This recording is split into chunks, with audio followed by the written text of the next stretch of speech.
So here we are, right back to it. So we all cleaned up. So I give you guys a pro tip. I learned this from one of my dad's friends. So silicone mold release.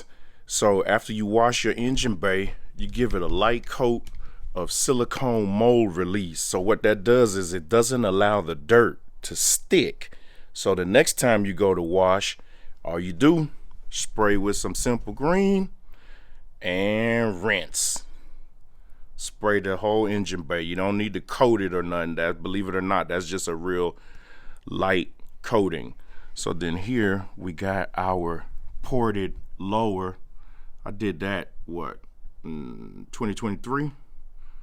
Hand ported lower.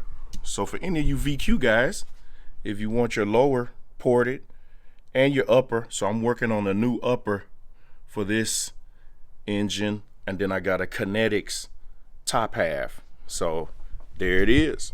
GRIPTAXI, clean, fresh, ready. I'm out of here. Later.